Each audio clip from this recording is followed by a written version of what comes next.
Here we are testing out our last one of our wireless access points. Maybe our second to last one. I might test out this other TP link.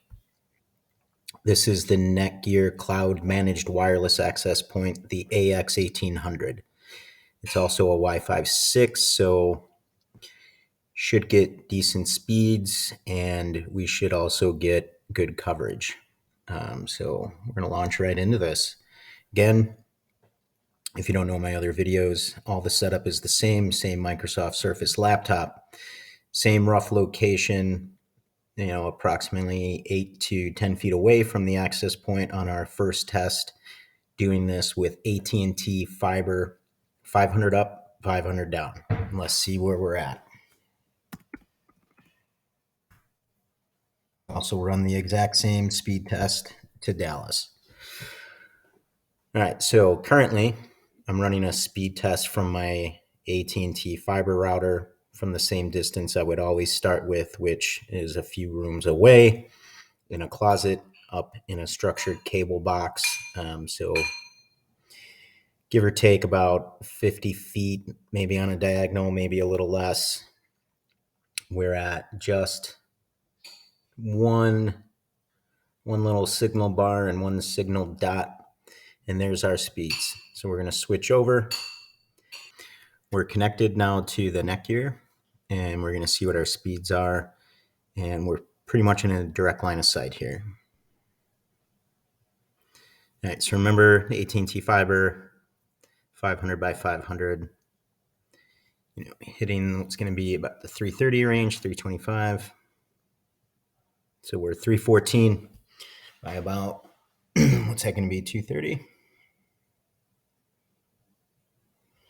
What's interesting, the only thing that's going on now is that we do have the same amount of connected devices, but we do have one person that is on a video conference call. I highly doubt it's affecting it that much. But because I tested this earlier off my phone and got about the exact same speeds before the video conference call was going. So I think that speed is okay. It could be better. And here's something I noticed about this one when we go to my pain point, which is outside. I'm going to take the laptop out there. Going all the way past my garage to where my smart camera and smart light system is, which is what I'm trying to get coverage to. And so far, I have not dropped a single, oh, there it is. All right, so now I dropped, it's kind of bouncing in and out from full bars to one less. We're going to run another test. Now, again, my speeds out here really won't matter, but they need to be pretty good amount. That's actually really good compared to all the other ones. This is really good speeds. Signal did drop off down to 1 bar while I'm running the test, which has been commonplace for all the tests I've been doing. As soon as the test finishes, the bars usually come back. So that's not too bad for all the way out here. Curious what it is in the garage. So as soon as the test finished, I went back to 3 out of 4 bars, kind of bouncing in and out. Kind of curious how it is into the garage, where we have some other smart equipment running, and we would utilize the signal and need some speeds. So far into the garage, where I think all but the Ubiquity dropped off significantly. Right now I'm into the furthest point in the garage, and I am now down to 1 signal bar. Going to run another test.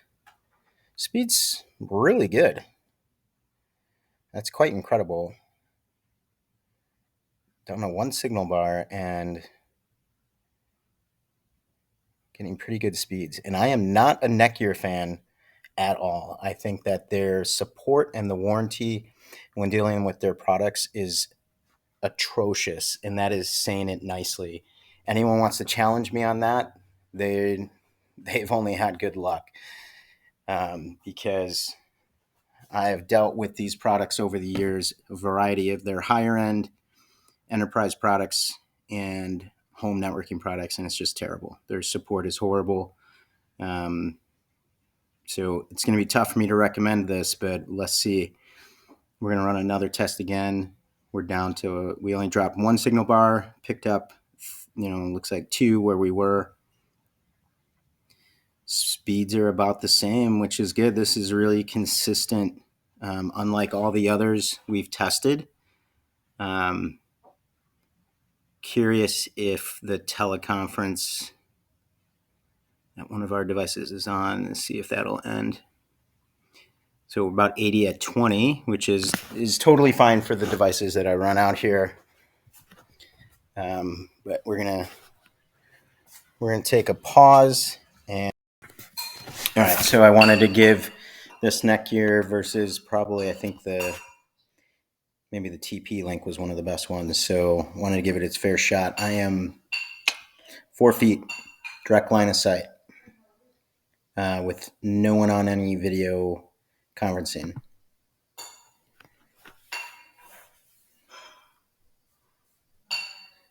Still can't quite. Maybe it'll get up to 400. I'm sure if I ran the test again, it might.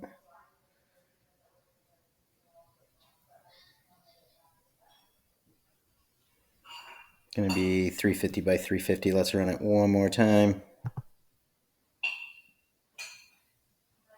Okay, we're into the fours.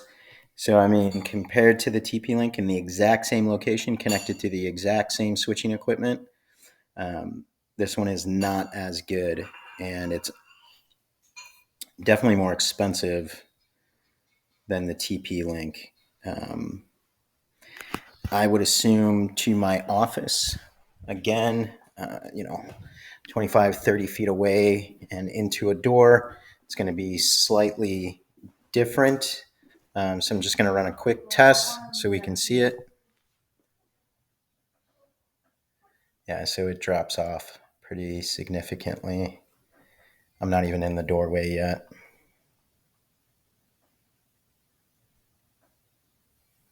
Okay, well, I'm just going to get this taken care of so that I can come back into the office. So you can see, I mean, that's the office, which is fine. I mean, I think this might accomplish what I need, but maybe I'm going to test one more. So I'm just, for the price, I'm going to have to pass on this one and maybe do one last test.